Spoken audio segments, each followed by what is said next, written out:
ദയൽധാരയിൽ ദിവ്യകാരുണ്യമായി ഈശോ എഴുന്നള്ളിയിരിക്കുന്ന നിമിഷം. തമ്പുരാന്റെ വലിയ സ്നേഹവും സാന്നിധ്യവും നമ്മളിലേക്ക് ഒഴുകിയിറങ്ങുന്ന നിമിഷങ്ങളാണത്. മക്കളെ, നിങ്ങളുടെ വേദനകൾ അതിൻ്റെ തീവ്രതയിൽ, അതിൻ്റെ പൂർണ്ണതയിൽ അറിയുന്നവനാണ് ഈ കർത്താവ്. അതുകൊണ്ട് നിന്റെ സങ്കടങ്ങളെല്ലാം തമ്പുരാന്റെ മുമ്പിൽ ഇറക്കി വെക്കേണ്ടത്.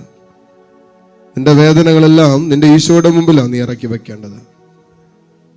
നിന്റെ നൊമ്പരങ്ങളെല്ലാം കർത്താവ് കാണട്ടെ. നിന്റെ കഷ്ടപ്പാട് കർത്താവ് കേൾക്കട്ടെ. നിന്റെ നിലവിളിക്ക് തമ്പുരാൻ ഉത്തരം തരട്ടെ. കർത്താവേ, ഈ കൂട്ടായ്മയിലായിരിക്കുന്ന അനേകം മക്കളുണ്ട്. ഒത്തിരി പേരവരുടെ സങ്കടവും വേദനയൊക്കെ ആയിട്ടാണ് നിന്റെ മുമ്പിൽ നിൽക്കുന്നത്. ഒത്തിരി കാര്യങ്ങൾ നിന്നോട് പങ്കുവെക്കാൻ ആഗ്രഹിക്കുന്നവർ ഇതിനകത്തുണ്ട്. ഒത്തിരി സങ്കടങ്ങൾ ജീവിതത്തിൽ കൊണ്ടു നടക്കുന്നവർ ഇതിനകത്തുണ്ട്. ഒത്തിരിയേറെ ജീവിതത്തിന്റെ പ്രതിസന്ധികളും പ്രയാസങ്ങളും ഞെരുക്കങ്ങളും ഒക്കെ നിരന്തരം വേട്ടയാടിക്കൊണ്ടിരിക്കുന്ന അനുഭവത്തിലൂടെ കടന്നു പോകുന്നവരിനകത്തുണ്ട്. ജെറമിയ പ്രവാചകനിലൂടെ നീ പറഞ്ഞല്ലോ, 33-ാം അധ്യായം 3-ാമത്തെ തിരുവചനം, എന്നെ വിളിക്കുക, ഞാൻ മറുപടി നൽകും, നിന്റെ ബുദ്ധിക്ക് അതീതമായ മഹത്വം, നിഗൂഢമായ കാര്യങ്ങൾ ഞാൻ നിനക്ക് വെളിപ്പെടുത്തും. കർത്താവ് പറയാണ്, നീ എന്നെ വിളിക്കുക, കോൾ മീ, എന്നെ വിളിക്കുക, പറയുന്ന ഞാൻ മറുപടി നൽകും. ചിലപ്പോ ജീവിതത്തിന്റെ പല അനുഭവങ്ങളിലും പലരെയും വിളിച്ചിട്ടും ഉത്തരം കിട്ടാതെ നിൽക്കുന്ന ജീവിതത്തിന്റെ പ്രതിസന്ധികളുണ്ട്. പലരുടെ മുമ്പിൽ കൈനീട്ടിയിട്ടും പലരുടെ മുമ്പിൽ യാചിച്ച് നിന്നിട്ടും പ്രശ്നങ്ങൾ പരിഹരിക്കപ്പെടാതെ ജീവിതത്തിൽ പോയിട്ടില്ലേ? ഇപ്പോഴും അങ്ങനെയല്ലേ? അവിടെയാണ് കർത്താവ് പറയുന്നത്, നീ എന്നെ വിളിക്ക്, കോൾ മീ, എന്നെ വിളിക്ക്, ഞാൻ നിനക്ക് മറുപടി നൽകാം, നിനക്ക് ഉത്തരം തരാമെന്നാ പറഞ്ഞത്. നിന്റെ പ്രയാസങ്ങളിലും നിന്റെ പ്രതിസന്ധികളിലും നിന്റെ വേദനകളിലും നിന്റെ സങ്കടങ്ങളിലും നിന്റെ ദുഃഖങ്ങളിലും നിന്റെ ദുരിതങ്ങളിലും നീ എന്നെ വിളിക്ക്, അപ്പോ ഞാൻ നിനക്ക് ഉത്തരം തരാന്ന്. നിന്റെ പ്രശ്നങ്ങൾക്കും നിന്റെ പ്രതിസന്ധികൾക്കും ഞാൻ ഉത്തരം തരാന്നാ പറഞ്ഞത്. എന്നിട്ട് കർത്താവ് കൂട്ടിച്ചേർത്ത കാര്യം ഇതാണ്, നിന്റെ ബുദ്ധിക്ക് അതീതമായ മഹത്വം, നിഗൂഢമായ കാര്യങ്ങൾ ഞാൻ നിനക്ക് വെളിപ്പെടുത്തും. ചിലപ്പോ ബുദ്ധി കൊണ്ട് ആലോചിച്ചാല് ഉത്തരം കിട്ടുകയില്ല. നമ്മുടെ ബുദ്ധിക്ക് അതീതമായ കാര്യങ്ങൾ ദൈവത്തിന്റെ ആത്മാവിന് ചെയ്യാൻ പറ്റും. പരിശുദ്ധാത്മാവിന് നമ്മുടെ ജീവിതത്തിൽ നമ്മുടെ ബുദ്ധിക്ക് അതീതമായ കാര്യങ്ങൾ, ബുദ്ധി കൊണ്ട് മനസ്സിലാക്കാൻ പറ്റാത്ത വിഷയങ്ങൾ, ബുദ്ധി കൊണ്ട് മാനുഷിക ചിന്തകൾ കൊണ്ട് ഗ്രഹിക്കാനും മനസ്സിലാക്കാനും പറ്റാത്ത വിഷയങ്ങൾ പരിശുദ്ധാത്മാവിന് ചെയ്യാൻ പറ്റും. നിന്റെ തകർന്നു കിടക്കുന്ന കുടുംബം ഉണ്ടല്ലോ, പരിശുദ്ധാത്മാവിന് കൂട്ടിയോജിപ്പിക്കാൻ പറ്റും. നിന്റെ പാപത്തിലായിരിക്കുന്ന മക്കളെ ഉണ്ടല്ലോ, പരിശുദ്ധാത്മാവിന് വീണ്ടെടുക്കാൻ പറ്റും. നേരിട്ടുകൊണ്ടിരിക്കുന്ന പ്രയാസങ്ങളും പ്രതിസന്ധികളും ഉണ്ടല്ലോ, പരിശുദ്ധാത്മാവിന് എടുത്തു മാറ്റാൻ പറ്റും.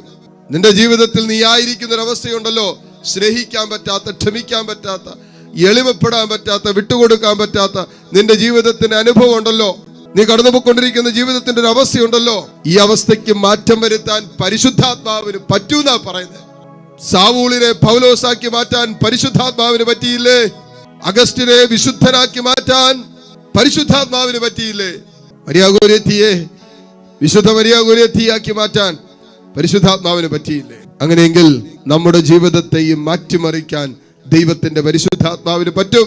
വെറും മുക്കുവന്മാരായിരുന്ന അപ്പസ്തോലന്മാരെ പലരെയും കർത്താവ് പ്രത്യേകമാം വിധം തെരഞ്ഞെടുത്ത് സുവിശേഷത്തിന് വേണ്ടി അവസാനത്തുള്ളി രക്തം ചിന്തുവോളം രക്തസാക്ഷിത്വത്തിലേക്ക് കൈപിടിച്ചുയർത്തിയില്ലേ? പരിശുദ്ധാത്മാവിന് പറ്റും.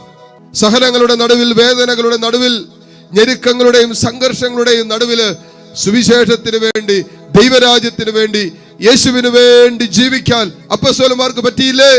അതിന് കാരണം പരിശുദ്ധാത്മാവ് പ്രവർത്തിച്ചതുകൊണ്ടാണ്. പെന്തക്കോസ്താ ദിനത്തിൽ പരിശുദ്ധാത്മാവിന്റെ അതിശക്തമായ പ്രവർത്തനമാണ് അവരെ മറ്റൊരു സൃഷ്ടിയാക്കി മാറ്റിയത്, അവരുടെ ജീവിതത്തെ തന്നെ മാറ്റിമറിച്ചത്. ബുദ്ധിക്കതീതമായ ആത്മാവിന്റെ പ്രവർത്തനം മക്കളെ നമ്മുടെ ജീവിതത്തെ മാറ്റിമറിക്കും, നമ്മുടെ ജീവിതത്തെ മാറ്റിമറിക്കും. കൂടാതെ വചനം കൂട്ടിച്ചേർക്കുന്നു, നിഗൂഢമായ കാര്യങ്ങൾ നിനക്ക് വെളിപ്പെടുത്തി തരുന്നു എന്ന് പറഞ്ഞാൽ നിനക്ക് നിന്റെ കഴിവ്, നിന്റെ പരിശ്രമം, നിന്റെ ബുദ്ധി കൊണ്ടും മനസ്സിലാക്കാൻ പറ്റാത്ത നിഗൂഢമായ രഹസ്യങ്ങൾ, സ്വർഗത്തെക്കുറിച്ച്, നിത്യതയെക്കുറിച്ച്, ദൈവത്തെക്കുറിച്ചൊക്കെയുള്ള രഹസ്യങ്ങൾ നിനക്ക് പരിശുദ്ധാത്മാവ് വെളിപ്പെടുത്തി തരും. ഇത് ദൈവത്തിന്റെ ആത്മാവാണ്. സകലതും കാണുന്ന ദൈവത്തിന്റെ ആത്മാവ്, സകലതും അറിയുന്ന ദൈവത്തിന്റെ ആത്മാവ്. നിന്റെ മുറുമുറുപ്പ് പോലും അവന്റെ കണ്ണിൽ പെടാതെ പോകില്ല. ലോകം മുഴുവനാലും ദൈവത്തിന്റെ ആത്മാവിനാൽ നിറഞ്ഞിരിക്കുന്നുവെന്ന് ജ്ഞാനത്തിന്റെ പുസ്തകത്തിൽ പറഞ്ഞു വെച്ചിട്ടില്ലേ? അങ്ങനെയെങ്കിൽ പരിശുദ്ധാത്മാവ് ലോകം മുഴുവനും നിറഞ്ഞു നിൽക്കുന്നു. നിന്റെ ചങ്ക് പിടയുന്നത് ആത്മാവ് കാണുന്നുണ്ട്. നീ സങ്കടപ്പെടുന്നത് ദൈവത്തിന്റെ ആത്മാവ് കാണുന്നുണ്ട്.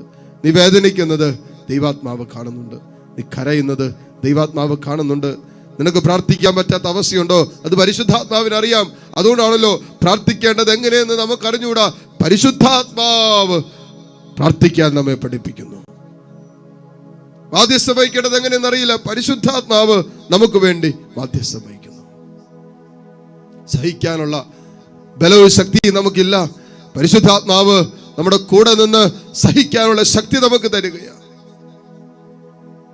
ക്ഷമിക്കാൻ നമുക്ക് പറ്റിയല്ലേ? മോളെ, മോനെ, ദൈവത്തിന്റെ ആത്മാവ് ക്ഷമിക്കാനുള്ള ശക്തി നിനക്ക് തരും. വിശുദ്ധ ജീവിതം നയിക്കാൻ പറ്റണില്ലേ? ദൈവത്തിന്റെ ആത്മാവ് അതിനുള്ള ശക്തി തരും. ഇതാ ലോകത്തെ കീഴ്മേൽ മറിച്ച മനുഷ്യർ എന്ന അപ്പസ്തോലന്മാരെ നോക്കിയിട്ട് ആ ജനം പറഞ്ഞത്. ഒറ്റ കാരണമേ ഉള്ളൂ, അവർ പരിശുദ്ധാത്മാവിനാൽ നിറഞ്ഞവരായിരുന്നു. ആത്മാവ് നിറഞ്ഞപ്പോ അഭിഷേകമുള്ളവരായിട്ട് മാറി. അവർ ലോകത്തെ കീഴ്മേൽ മറിച്ചുവെന്ന പറയുക. 12 പേരല്ലേ മക്കളെ ലോകം മുഴുവനും കീഴ്മേൽ മറിച്ചത്? 12 പേരുടെ മേൽ ചൊരിയപ്പെട്ട ഉന്നതത്തിന്റെ ഒരു അഭിഷേകമുണ്ടല്ലോ, അത് ലോകം മുഴുവനെയും കീഴ്മേൽ മറിച്ചില്ലേ? അങ്ങനെയെങ്കിൽ ഇതേ അഭിഷേകം നമ്മളിൽ വെളിപ്പെടുമ്പോ, ഇതേ അഭിഷേകം നമ്മുടെ ജീവിതത്തിന്റെ മേൽ, കുടുംബത്തിന്റെ മേൽ, നമ്മുടെ ജീവിതത്തിന്റെ ഓരോ തീരുമാനങ്ങളുടെ മേൽ വെളിപ്പെടുമ്പോ മക്കളെ, നമ്മുടെ ജീവിതത്തിലും അത്ഭുതങ്ങൾ നമ്മൾ കാണാൻ തുടങ്ങും. നമ്മുടെ ബുദ്ധിക്ക് അതീതമായതും നിഗൂഢമായതും നമ്മുടെ ജീവിതത്തിൽ വെളിപ്പെടാൻ തുടങ്ങും. കരങ്ങൾ ഈശോയിലേക്ക് നീട്ടിപ്പിടിച്ച് കണ്ണുകൾ തുറന്ന് കർത്താവിനെ കാണുന്നിട്ട് പ്രാർത്ഥിക്കുക. തമ്പുരാനെ, നിന്റെ ആത്മാവിൽ നീ എന്നെ അഭിഷേകം ചെയ്യാൻ പറ. പരിശുദ്ധാത്മാവിന്റെ അതിശക്തമായ ഒരു അഭിഷേകം തരാൻ പറ. ആത്മാവിന്റെ ശക്തമായ ഒരു പ്രവർത്തനം എന്നിൽ സംഭവിക്കാൻ ദൈവമേ നീ അനുവദിക്കാൻ പറ. അസ്വസ്ഥതകൾ മാറട്ടെ, തിന്മകൾ വിട്ടൊഴിഞ്ഞു പോകട്ടെ, പൈശാചിക പീഡകൾക്ക് വിടുതലുണ്ടാകട്ടെ, മനസ്സിന്റെ കെട്ടുകൾ അഴിയട്ടെ, നിരാശകൾ മാറിപ്പോകട്ടെ. പ്രത്യാശയുള്ളിടത്ത്, പരിശുദ്ധാത്മാവുള്ളിടത്ത് നിരാശയില്ല. ഇതെല്ലാം അഴിയട്ടെ. ദൈവത്തിന്റെ ആത്മാവ് പ്രവർത്തിക്കുന്നിടത്ത് ആകുലതകളില്ല, മാറിപ്പോകട്ടെ. പരിശുദ്ധാത്മാവുള്ളിടത്ത് അടിമത്തങ്ങളില്ല, സകല അടിമത്തങ്ങളും അഴിയട്ടെ. ആത്മാവുള്ളിടത്ത് സ്വാതന്ത്ര്യമുണ്ട്. ആത്മാവിന്റെ സ്വാതന്ത്ര്യം അനുഭവിക്കാൻ നീ ഇടവരുത്തണമേ. ആഗ്രഹിച്ച് പ്രാർത്ഥിക്കും. പരിശുദ്ധാത്മാവേ, ഞങ്ങളെ അഭിഷേകം ചെയ്യണമേ. ആത്മാവിൽ ഞങ്ങളെ അഭിഷേകം ചെയ്യണമേ.